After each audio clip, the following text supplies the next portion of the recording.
የሚገርም ድርጅ ብዙ ጊዜ እንደዚህ እንዳንተ ምን ታደርጋለሽ ብሎ ይሄንን ጥያቄ ጠይቆኛል። በእርግጠኛነት ምን እንደማደርግ ግን አላውቅም። ግን እኮ ሰው ይሳሳታል ማይ፣ የማይሳሳት የለም። ልበ አምላክ ዳዊት የተባለውም ተሳስቷል። ለፈጣሪ ቅርብ የነበረውም ነው በስካር ወድቆ ተሳስቷል። ጴጥሮስም ስቷል። ስለዚህ ሰው ሆኖ የማይሳሳት የለም፣ ምክንያቱም ሰዎች ስለሆኑ። ሰላም እንደምን አላችሁ የዳጣ ድራማ ተከታታዮች፣ በያላችሁበት ሰላማችሁ ይብዛልኝ። እንግዲህ የዛሬ ዳጣ ድራማ በአዲስ ክፍል መተናል ማለት ነው።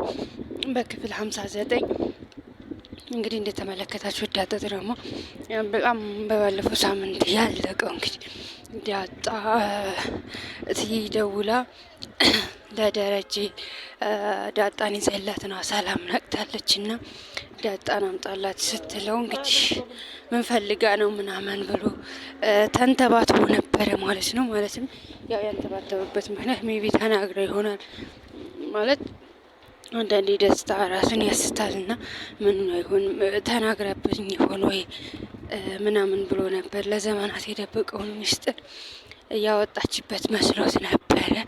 ጦርነቱ እንግዲህ አላወጣችበትም፣ አልተነገረችምም። ዳጣ ትምጣ ሲባል እንግዲህ ግግም ብለው አስቀርቷታል ማለት ነው።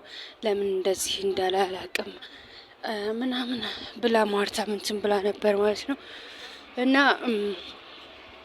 እሷም መታለች ወደ ቤት ልትገባ ስትል እንግዲህ እኔ ዳጣን አምጣልኝ ስትለው እኔ እሄዳለሁ እኔ እወጣለሁ እንጂ ዳጣ አትመጣም ብሎ ገገመ። እሱ ሄዶ እንግዲህ ወደ ቤት መመለሻዋ ታይምም ደርሶ ወደ ቤት መልሷታል ማለት ነው።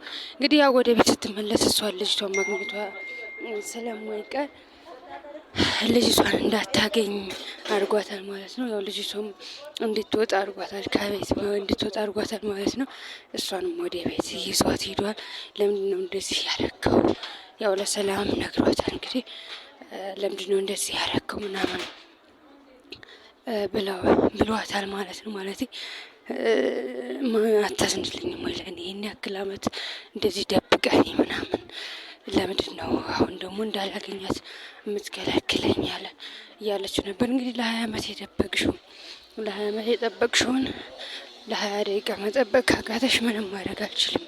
እንደዚህ ለእኔ ማስብልኝ ደስታሽን ሀዘንሽን የምቃርገሽ እንዲኖርሽው ደስታሽንም ጠብቀሽ ኑሪ እያላት ነበር ማለት ነው።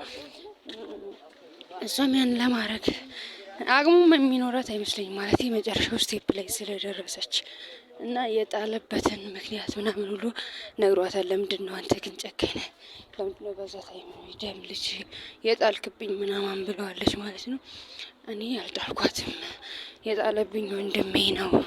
ስለዚህ ከወንድሜ ጋር ራሱ ተቀያይመናል። ያው ማለት ወንድሙን ቤቱ እንዳይፈርስ ብሎ መሰለኝ የጣለበት እና እስካሁን ከወንድምየው ጋር እንደማይነጋገሩ ወንድሙ እንደጣለበት ነግሯታል ማለት ነው። ስለዚህ ምንም አማራጭ የለኝ ስላልነበረኝ ነው። የዛን ታይም ደግሞ አንቺ ራሱ ከቤት ድረስ ተከታትያች የጣለበት ቦታ ድረስ ተከትየዋለሁ ስትያን ነበረ ምናምን ብሎታል ማለት ነው። ስለዚህ ለምን አንተን አላልሻትም እያለ ነበር። እንግዲህ ተጥላ ስትሄድ የተከተላት ሰው ነበረ።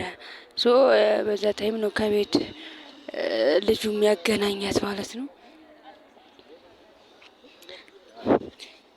ስለዚህ በዛ ምክንያት የተገናኙት ማለት ነው። ማለት ሰውዬው አባቷን ልታገኝበት የቻለችው መንገድ እና እሱም ከወንድሙ ጋር እንደተቀያየመ እሱ እንዳልጠላት ነግሯታል ማለት ነው። እንግዲህ ከቤት ስትሄድ ምን ይፈጠራል ነቆ ኔክስት ነው ማለት እውነት ደስታዋን አምቃት ይዘዋለች ወይ ምናምን የሚለው ፓርት ማለት አሁን እንትና በዚህ ፓርት ግን እትዬ የምትሰማ ነው የሚመስለኝ። ምክንያቱም ናታን ሲያጣራ ነበረ ሜስ እንትን እያለ ስለ ዳጣ ምናምን ሲያወሩ ጥሩ ልጅ ናት ምናምን እያለ እያወራት ነበር እና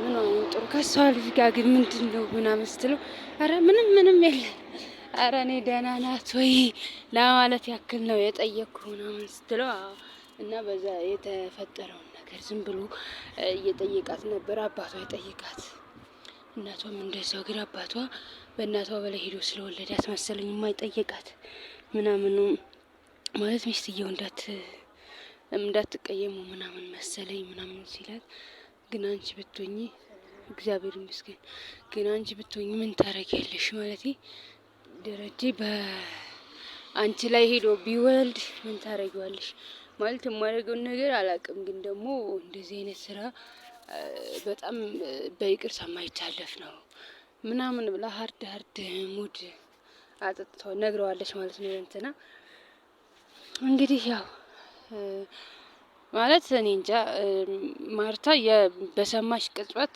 እኔ ለደረጀ መጥፎ ነገር ትናገረዋለች ሳይሆን በቃ ለመናገርም አትደርስም፣ ጸጥ የምትል ነው የሚመስለኝ። እንግዲህ ወደ ቤታቸው ተመልሰዋል ሁላቸውም። እንግዲህ በቀጣይ ፓርት ምን ይፈጠራል ማለት ትሰማለች ወይስ ደስታውን ትችላ ማለት ይዛ ትቆያለች ወይ ለመቆጣጠር ትሞክራለች ወይ ሰላም ወይስ ታፈነዳዳዋለች? በዛ መሀል ደረጀ ነው እንግዲህ አቤጌል ናት አባቷን ጥምድ አድርጋ ያዘችው ማለት ነክ እሷ በጣም ጎበዝ ናት። የሆነ እንትን እያበዛችሁ ነው እንጂ የሚሆነው ነገር ይታወቃታል። ቀጣይ ስትሰማ አሁን እናቲቱ አቤጌልን የምታመሰግናት ነው የሚመስለኝ። ምክንያቱም የምትላቸው ነገሮች በሙሉ እውነት ናቸው። እንዳጣና ናታንም ቢሆኑ እንትናም ደረጀ የሚሆኑ ወይ ከሱ ይወልዳል ብላ ስላልጠረጠረች ነው እንጂ ከማንም እንደማይወልድ ምናምን ስላወቀች በቃ ብቻ ትጠረጥራለች። እና እናቲቱ እሷን የምታመሰግናት ነው የሚመስለኝ። እና አባሽን እንደዚህ ስትይው እንዳልሰማሽ ስትላት ነበር እንግዲህ